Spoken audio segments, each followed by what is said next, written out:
What's going on, guys? Welcome back to the channel. So I've got 10 very particular designer fragrances that we're going to be discussing here today. Some of these you may be familiar with, some you may not be. There's a lot of flankers to some very popular designer lines here that offer something a little different in their particular lines. Personal favorites of mine that I think more people need to check out. We've got a few newer releases in here, some stuff that's come out in the last 5 years. Overall, really some relatively new releases that need a little bit more love. So I want to shine a little bit of light on them. These are highly versatile fragrances that offer different profiles that you're bound to find something you might enjoy. So let's discuss them. Stay tuned.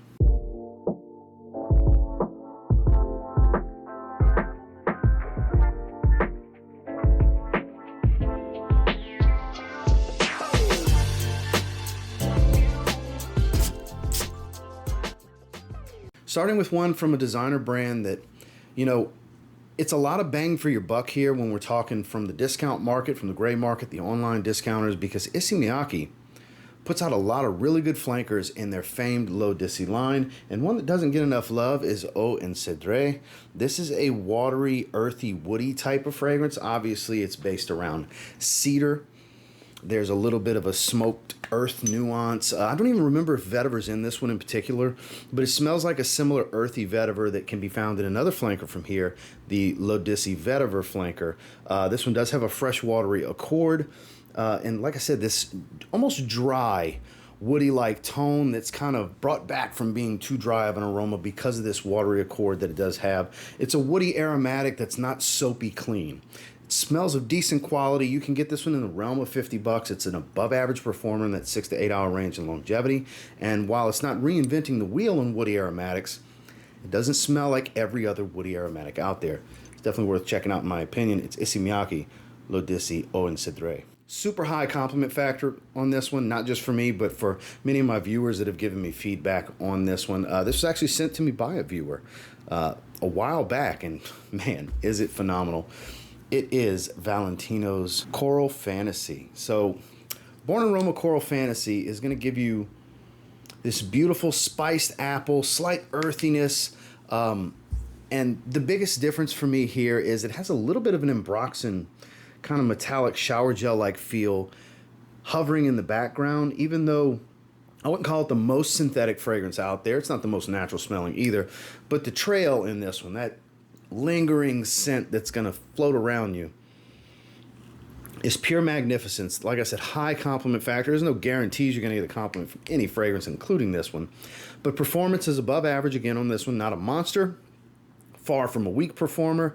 Again, spicy apple, slight earthy tones, a little bit of a shower gel feel. But the spices really do it for me in this one, a spicy, fruity fragrance. There's many out there, but not many that do it as well as this one. This is really good modern stuff right here. This is Valentino Born in Roma Coral Fantasy. Now, this line is very popular. You may have heard of it. I'm confident you've heard of it. You may even have one or two from this line, but to me, this is the best of the bunch. This is from Yves Saint Laurent. This is Y Le Parfum. They have several flankers in this line, but this is the highlight reel. This is the best of the bunch. This is the most refined take. It smells like a cross between the aldehydic freshness of the eau de toilette with some of the sweetness and the power of the eau de parfum. You get a good bit of the ginger here that gives a nice fresh spicy accord. You get this fizzy grapefruit effervescence from the aldehydes and grapefruit. You get a little bit of fruitiness from this as well. It's beautiful, nice and musky, high performing fragrance that's not loud and obnoxious like the eau de parfum can be. That one's very fruity sweet, very, very strong and in your face, where this is a nice middle ground between the eau de toilette, the eau de parfum intense, the eau de parfum. This is such a great offering that you can wear year round. It's not too heavy or dense to wear in the high heat, but it's also not so light that you can't get away with it in the cold. It actually will knife through the cold pretty well. Highly versatile, another high compliment factor type of fragrance. It's definitely worth checking out. It's Yves Saint Laurent Y Le Parfum. Now with this next one, admittedly, I wasn't a huge fan the first time I smelled it. Then I started wearing it, and I fell in love with this fragrance. It's the most interesting fragrance in the line to me. We're talking the Azzaro Chrome line. This is Azzaro Chrome Parfum. So what's different about the Parfum? So you do get a little bit of the metallic shower gel, just a little bit to tie it to the DNA. But it's more about this resinous, green fir balsam note that really offers not really all that earthy of a tone, but it's kind of like this is going to sound a little weird, but imagine like pine needles and tree sap and bark from a pine tree. It's not quite completely piney green, but there's this sticky resinous feel to the aroma. There's actually, I can smell a texturing to it. That's the way I can best paint the picture of what I mean by the texturing, to imagine like a tree sap like texture mixed into the aroma. I know that might be a little strange the way I'm putting it, but some of you totally get where I'm coming from. I hope most of you do. Some of you might be a little confused by it. I try my best to paint these pictures with my imagination brush. When I'm talking about these fragrances, is another one, above average performer. This one really radiates off the skin. It's not a room filler, but it's very consistent. There's a thickness to this aroma as far as the bubble that's going to surround you. Long time, 8+ hours on skin. Not crazy projection, but you know, every bit of an hour and a half to 2 hours is the strongest point of its performance. It's a beautiful fragrance. It really is. The first time I smelled it, I was like, wow, this is one of the worst flankers they've put out. Just goes to show, a first impression isn't the only way to judge a fragrance. Sometimes you got to spray it more than that. You got to wear it. You got to go through the motions with it. Because boy, was I wrong from that first spray. Because this is one of their best releases in Azzaro Chrome Parfum. Now, I'm a massive fan of this fragrance. It has become my favorite Carolina Herrera fragrance. It's very versatile, sweet, it's synthetic, it's modern men's perfumery. At its finest, for better or for worse, it is Bad Boy Cobalt from Carolina Herrera. I'm a huge fan of this one. We're actually going to give it a little spray on hand. This is going to be the one in the video I actually spray. So, you get a lot of fruity plum in the top. It's a little fresh, spicy, clean and musky, bright and aromatic fragrance. As it dries, you actually lose some of the sweetness. You get a nice woody nuance that comes in with that muskiness, and it becomes much more of a, I hate to say run-of-the-mill synthetic designer, but kind of. Like it's not a super inspiring dry down. The opening's lovely if you don't mind a nice, sweet, modern, musky men's fragrance. Because I'm a huge fan of this one. Highly versatile. I actually do get really good performance out of this one. Nose fatigue's kind of a big issue with this one because it's just so synthetic. I find my nose tends to wear out. I think a lot of people suffer from that issue, especially the ones that like to hit me with the 30 minutes to anywhere from 30 minutes to 2 hours and it's gone. That's really a nose fatigue thing. It's not really the fragrance's weak. But I highly encourage people checking this one out. I had a lot of viewers highly encourage me to check it out for a long time. They kept telling me I would love this, and boy, do I. It's literally my favorite in its line and my favorite from the house, and I have many different fragrance lines and fragrance offerings from Carolina Herrera. Above average performance for me. Love this stuff. It's a hit in my household. You might want to check it out. It's Carolina Herrera Bad Boy Cobalt. This next one's a new release for 2024 that, you know, the first time I smelled it, I was like, oh, it's nice, but it's kind of generic. Didn't reinvent the wheel or anything. But another one, the more you wear it, the more you start to really appreciate it. This is a release from this year that gets a lot of love. It's kind of the poster child for, if you had to envision what a Ralph Lauren Polo fragrance is, it's hard to picture anything but Polo 67 once you spend time with it. So you get a nice pineapple fruity tone to this one. No, for any of you that are going to ask, smells nothing like Aventus. People hear pineapple, they think Aventus. Fair, but nothing like it. Very woodsy. Very, very woodsy. I believe it's vetiver that gives that strong woody base to it. A little bit of a green aromatic facet to it. Again, not reinventing the wheel here. Nothing super unique, but at the same time, doesn't smell like a bunch of other things. Like nothing jumps out to me as, oh, this is very similar to this or that. It's actually really good. Slightly above average performance. I get about 6 or 7 hours of longevity on this one. This is a great everyday scent for someone. I just happen to be wearing a Ralph Lauren Polo right now. It just dawned on me.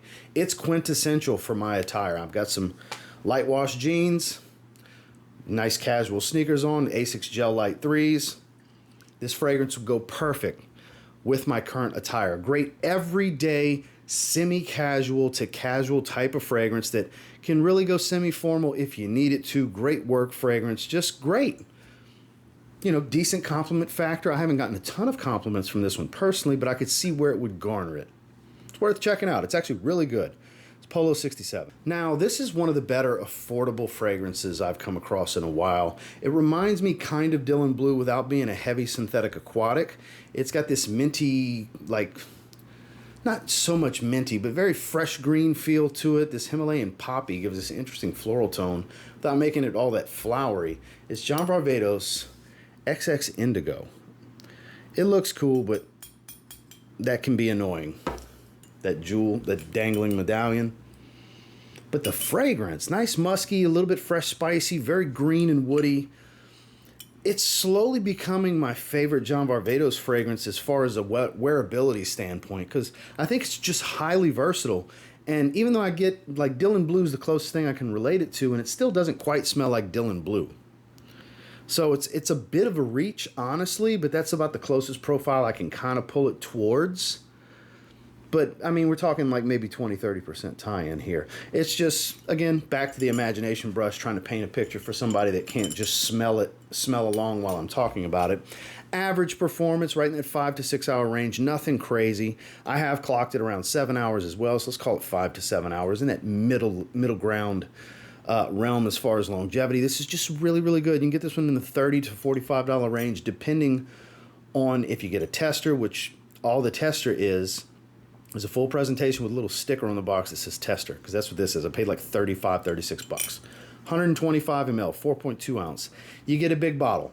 It smells really good. You can rock this one every day, year round, and it's a little different. It's John Varvatos XX Indigo. Now, this is a new release for this year, and it's slowly becoming my favorite currently in production fragrance in its line.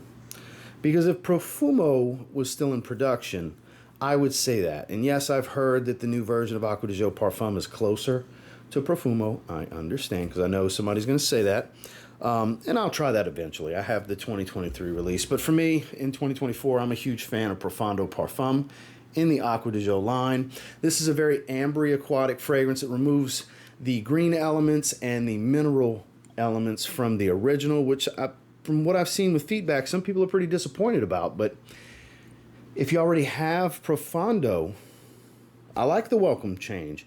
It still smells similar to Profondo, but more refined, smoother, warmer, because of the nice ambery accord, which I believe to be labdanum giving the ambery accord. But man, it still has that marine aquatic tone. They brought back the magnetic cap. Yay, big fan of the magnetic caps. I get great longevity without it being a loud fragrance. It wears like a true designer parfum, where it's long lasting, it's consistent, but it's not overwhelming and obnoxious. Another one that goes really well with my current, semi-casual attire. This is a great everyday wear for somebody that likes an aquatic fragrance but doesn't want something just so in your face and super synthetic, but still like that, oceanic breezy feel to their fragrance, but maybe something a little smoother. That's where I would say you need to look into something like this, because it's really good. Acqua di Gio Profondo Parfum. Now, this next one's probably the most high character fragrance in this list, because there's a lot going on here. There's spices, there's woods, there's leather, and there's a beautiful iris note. I had to have an iris fragrance to talk to you guys about it. And another new release for this year is Ferragamo's Red Leather. Probably the best of the bunch. It takes what's great about bright leather and spicy leather, adds iris, and creates red leather. So if you've ever tried either of those, you can get kind of an idea of what this smells like. Now, let's say you have Ferragamo spicy leather. You have Ferragamo bright leather. Ross, is it too redundant for me to get this one? Not really, because the iris is a big-time discernible difference maker. Because it smells like you blend the other two plus the iris, and it really makes kind of the ultimate fragrance in the line. And I'm a fan of every fragrance in the line, my least favorite being the intense leather, and that's actually a really good, unique fragrance as well. I do get a little bit of the violet leaf DNA from the original Ferragamo fragrance. This has great performance, a beautiful atomizer. Again, the most high character fragrance in this particular video, because there's a lot going on. A lot of nuance to this one, but not so iris heavy that it's too floral for some, not so leathery that it's too much leather for those that don't like a heavy leather accord, and not so spicy that it's going to overrun and tingle your nose and your senses, because some people don't like crazy spicy fragrances. It's pretty smooth, well blended, and kind of a harmonious blend the way the notes flow with one another throughout. It's actually a really good fragrance. I highly encourage you checking this out. It's Ferragamo Red Leather. To me, where I stand at the recording of this video on August 6, 2024, in 2024, this is my favorite designer released this year. I've had nothing topple it and overtake my feelings that it's anything but the best release of the year as far as designers. It is Boss the Scent Elixir. And pretty soon we'll be moving into fall season weather. I say pretty soon, in about 2 months, because I mean it's the beginning of August. We still got a lot of hot days. I'm on the Gulf Coast, literally in the Florida Panhandle by the water. It's still hot. It's still summer. But I'm ready to get to this one. Red pepper, pimento, spice. The Maninka fruit, the signature note for the DNA, comes across very boozy and rich and sweet to me. And then you have a nice woody vetiver that kind of grounds it, because you got spicy, you got boozy, you got sweet, and then nice woody facet to kind of pull it down. Great performer. Beautiful fragrance. Smells like the original Boss the Scent. Amp up some booziness. Again, that Maninka comes across like a rum smell to me. Then on top of that, take some red spice, pimento apparently, but like red chili pepper spice is kind of how it comes across to me. From Spice Bomb Infrared, both the Eau de Toilette and the Eau de Parfum. It smells like a blend of the original Boss the Scent with Spice Bomb Infrared. It makes for a beautiful fragrance. So much so that I think, and it came out at the beginning of 2024, I think it is the best designer release this year. Of course, that's my opinion. Yours may differ, but that's where I stand with it, and I highly encourage you get out, get your nose on this one. It's hard-pressed for me to believe you're not going to like it. I know there's some people out there that are not going to like it, but I think it's going to be few and far between because it is so good. Boss the Scent Elixir. And last but not least, we got one more 2024 release. So a lot of newer stuff in this video. Like I told you guys in the intro, a lot of newer stuff here because it's been a really good release year for designers. 2023 was good. 2024 has been even better. So a very crazy popular line is Jean-Paul Gaultier's Le Beau. The original Le Beau EDT gets tons of love. The Le Parfum, highly sought after, hard to find. Anytime anybody gets stock, it sells out instantaneously. Same goes with this one. It's a new release for this year. It is Le Beau Paradise Garden. So Paradise Garden still gives you that citrus, coconut, aquatic, nice tropical feel, but there's this like earthy ginger. Very green as well, hence the name Paradise Garden. It does give this green leafy feel to things, and it's not overly spicy and or very creamy from the ginger that they used. I find it to be a more realistic cutting ginger to cook with. Kind of earthy ginger smell, which is surprising considering how synthetic of a designer fragrance this and both the other two in this line, this whole line, very unnatural synthetic smelling fragrances, but the ginger really stands out to me as a much more natural ginger smell. It's very surprising. Maybe it just comes across that way. I highly doubt it's a natural ginger smell, but it's detectable that way. Performance is above average here. I don't think it's necessarily the best of the bunch because the highly sought after Le Parfum I think is the best of the bunch. But this is a really close second. I really like the way they took this DNA. I love the work that they're doing with the Le Beau line. I can't wait to see what a fourth fragrance is going to be in this line because the third fragrance absolutely delivered. The coconut here is not too much of a sunscreen smell. It's more of coconut water than it is cocoa butter and suntan lotion, which I prefer. Very tropical, beautiful fragrance, very grounded, very green. Great for spring, summer, early fall. It's good stuff. You should try it. Jean-Paul Gaultier's Le Beau Paradise Garden. Well, that's the 10 that I have for you today. And until next time, do me a real quick favor. Go ahead and like, comment, subscribe, because I do appreciate all the feedback. I love hearing from you guys. What'd you guys try that's in this video? Familiar with any of them? Stuff you've been wanting to get your nose on? I'll try my best to have links down below. I'm not sure what's in stock where and so on, like Le Beau Paradise Garden, going to be hard to find. Ferragamo Red Leather, not going to be the easiest thing, but they're out there. It's from discounters. Not everything's got to be bought at retail. Most stuff can be bought at the discounters. And I sure appreciate you guys. So until next time, I will say if you get your hands on any of the 10 that I featured in this video and you give them a spray now, pretty confident you'll thank me later. It's exactly why I featured these 10.